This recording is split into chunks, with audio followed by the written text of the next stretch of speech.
अब मैं आपकी मुलाकात करा रही हूँ फ्रेंड्स ऑफ इंडस फोरम के जनरल सेक्रेटरी हैं नासिर पंवर साहब, जो मेरे साथ यहाँ मौजूद हैं। और जो दूसरा पोजीशन पेपर जिसका हमने जिक्र किया था, जो डाउन स्ट्रीम कोटरी के में पानी की जो सिचुएशन है उसके बारे में है, वो आपका लिखा हुआ है जी। और नासिर जो हैं वो WWF में प्रोग्राम कोऑर्डिनेटर भी हैं, इंडस फॉर ऑल प्रोग्राम के। तो नासिर आप बताइए हमें, मीरानी साहब ने हमें बताया था कि मंशर की क्या सिचुएशन है, और आप डाउन स्ट्रीम कोटरी ही के ऊपर सिर्फ क्यों आपने कॉन्सेंट्रेट किया? क्योंकि ये आपको पता है कि एक तो एक बहुत यूनिक इकोसिस्टम है पाकिस्तान में, जो हमारे इंडस डेल्टा है, जहाँ पे दरिया जो है और समंदर जहाँ मिलते हैं वहीं पे जो डेल्टा फार्म होता है। तो ज़ाहिर है कि कहीं और डेल्टा नहीं फार्म होते, ये उसी हवाले से यूनिक एक इकोसिस्टम है। तो over the period of time जैसे बात हो रही थी कि जी पहले 150 MF पानी भी जाया करता था, और पाकिस्तान 1947 में भी 80 MF पानी जाया करता था। लेकिन उसके बाद जो वो इंडस पे जो हमने वाटर डाइवर्जन किए हैं थ्रू बैराजेस और डैम्स, तो उसके बाद जो है जो हमारी 17 क्रीक्स होती थी इंडस डेल्टा की, और उसमें इवन कराची भी शामिल है डेल्टा में। Karachi is also part of delta, जिसमें गिजरी क्रीक भी शामिल है। तो 17 क्रीक्स में अब हार्डली जो है एक क्रीक जो है वो एक्टिव रही है, और वो ये उसके मेजर जो रीज़न है वो यही है कि जो डाउन स्ट्रीम कोटरी है, जो पानी का फ्लो है। और जब 91 में चारों सूबों ने मिल के ये वाटर एकॉर्ड जो है वो डेवलप किया, और उसमें ये तय हुआ कि प्रोविजनल एक जो रिक्वायरमेंट होगी या जो फ्लो होगा वो होगा 10 MF मिनिमम दिया जाएगा, till further studies are conducted to establish the actual requirements. अच्छा, और MAF है मिलियन एकड़ फीट, जी हाँ, ये पानी की एक मेजरमेंट है जो कि जरूरी है। तो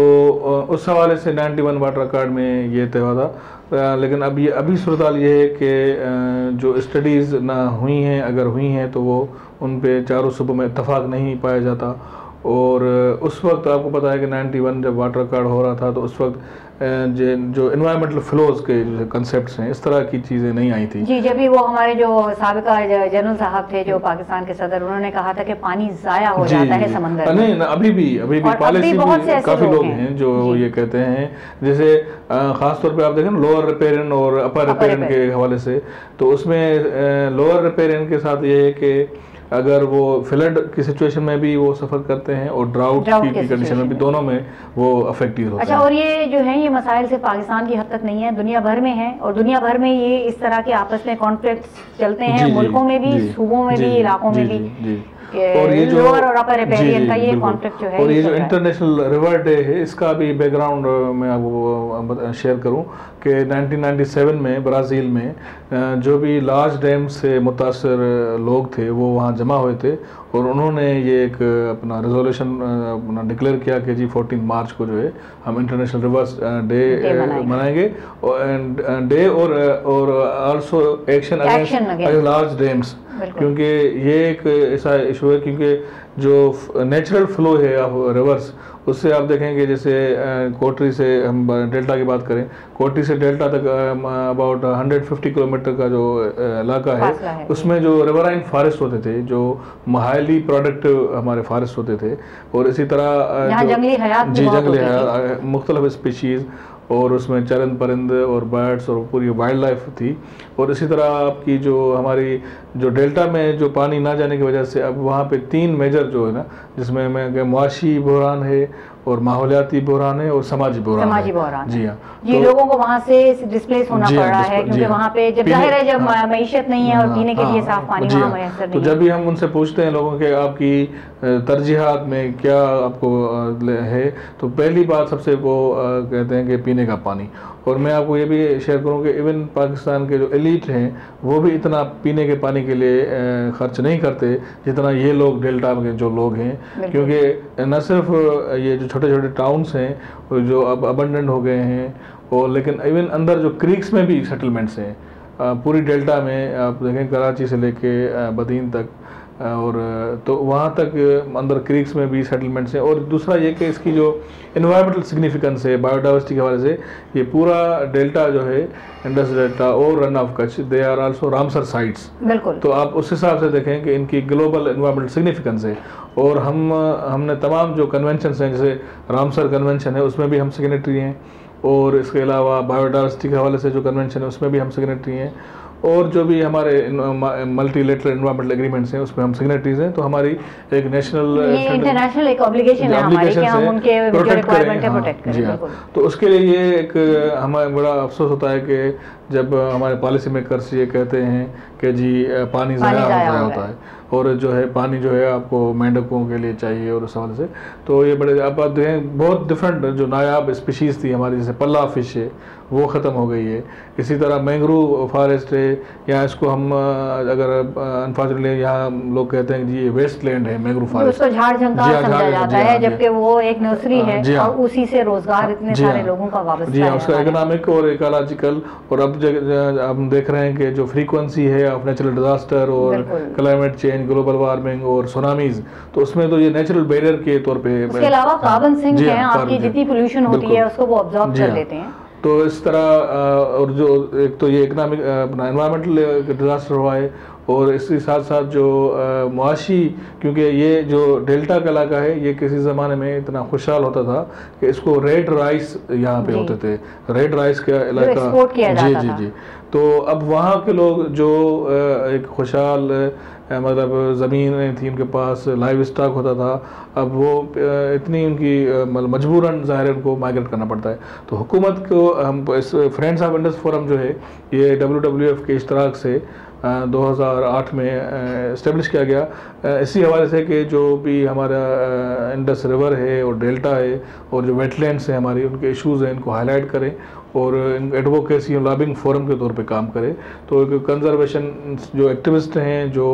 पैशन रखते हैं, जो कुछ काम करना चाहते हैं, राइटर्स हैं, इंटेलेक्चुअल्स हैं, वो एज अ वॉलंटियरली इस फोरम में हैं। और इस फोरम ने जो है शुरुआत इसी तरह के पोजीशन पेपर्स डेवलप करके इन इश्यूज़ को हाईलाइट करें, जैसे मंशर लेक पे भी हमने पोजीशन पेपर बनाया है, डेल्टा पे पोजीशन पेपर बनाया है। उसका मकसद ये है कि इन इश्यूज़ को हम उजागर करें, हाईलाइट करें, और पॉलिसी मेकर्स को कुछ ना सिर्फ सिचुएशन को उजागर करें लेकिन कोई वर्कबल रिकमेंडेशन भी दें, सॉल्यूशन भी दें। जिसमें एक तो ये था कि जी पहली बात तो ये है कि जैसे इसमें डिस्कशन में भी बात सामने आई कि अभी तक 1947 के बाद जितना यहाँ डैमेज हुआ है, कोई भी एक तो रेगुलर डैमेज असेसमेंट नहीं हुई। हम सिर्फ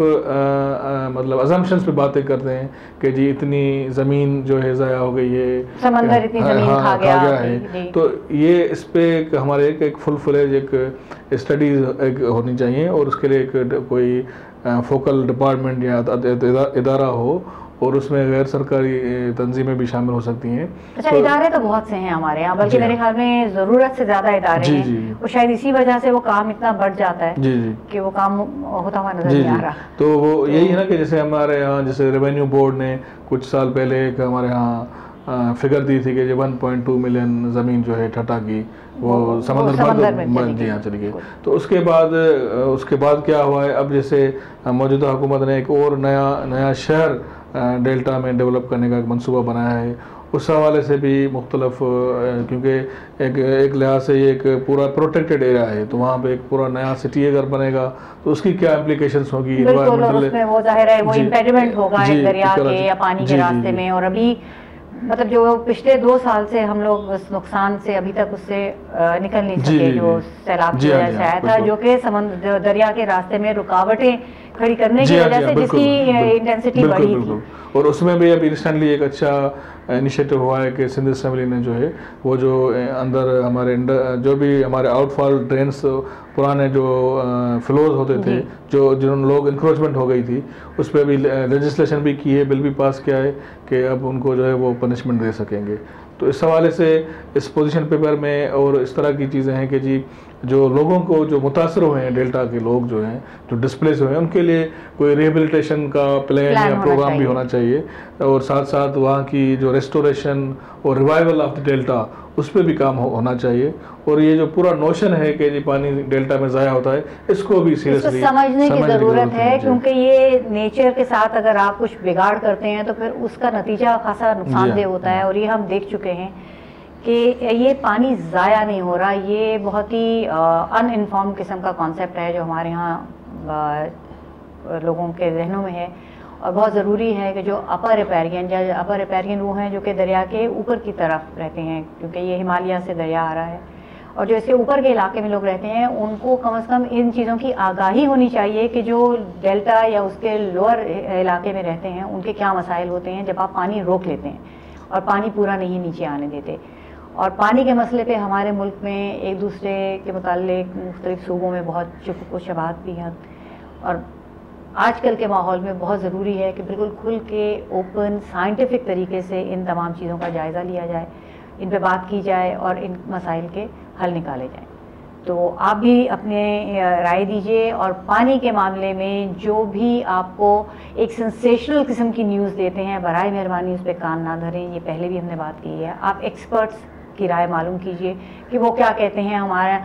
कि पानी कौन रोक रहा है, कहाँ रुक रहा है, और कहाँ जो ज़ाया होने का कॉन्सेप्ट है वो एक्चुअली क्या है।